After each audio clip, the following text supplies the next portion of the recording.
Backstreet Boys!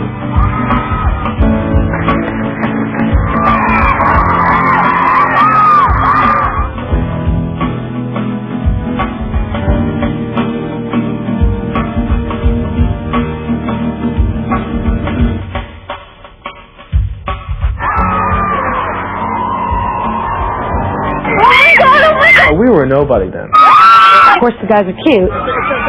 They knew they were probably going to the biggest opportunity of their life. These boys, you know, should be and want to be respected as actual, for real artists. Nick seems to be the heartthrob of the group. We've come this far. How far can we go? They're so hardworking and they started so young. There's nowhere to go for them but up. We're trying to make music for everybody to listen to.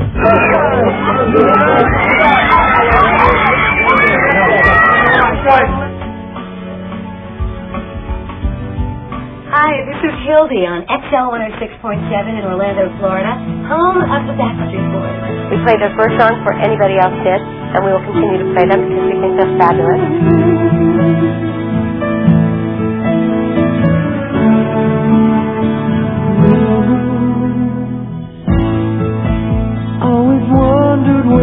Orlando, Florida is a major fun town in the southeast of the USA.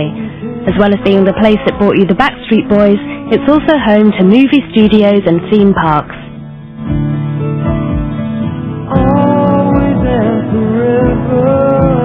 Although the Backstreet Boys are international stars today, not so long ago they were just ordinary teenage boys hoping for a chance of success in the entertainment business. There was an addition of several hundred boys, and resumes were handed in, and Lou Pearlman and Gene Tansey selected 5 boys they thought had the most talent out of the group of people, and that's how it started. Initially, it was Nick, Howie, AJ, Kevin, and Brian came in later. After the auditions, the new band got down to rehearsing the songs and learning the dance routines that would eventually make them international stars.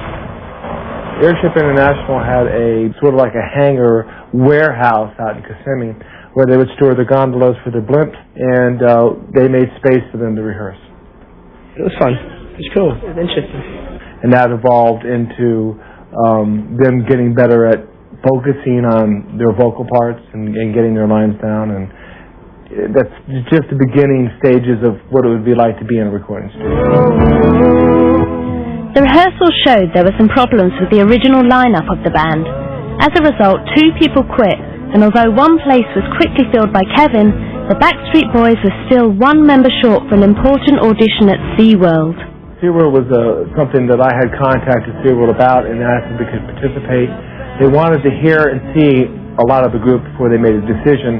At that time, we were in transit. We had dropped a member, and we had to pick up a member. Brian had come down and on Kevin's request, as because he was his cousin, and auditioned actually in the SeaWorld stands. In the stand, we were waiting to audition. We asked Brian to sing a cappella. Right in the there's a show that's held there on the water, and there's a stage that floats, and we're in the stands, and we had him sing there, and he said, "Yeah, you're fine, you're in." They were very, very young, so they couldn't really find a niche in a bar. It wasn't appropriate for them to really hang out in bars and sing when they were that age, especially Nick. He was probably 14 at the time. As far as getting bookings, it was a matter of just looking for opportunities that they could do public appearances. They were way too young to go into bars for the liquor license. And it was just a matter of looking in the paper and knowing people that were events that they could be involved in that we could get exposure. And then we looked around and said, "Would you like us here?"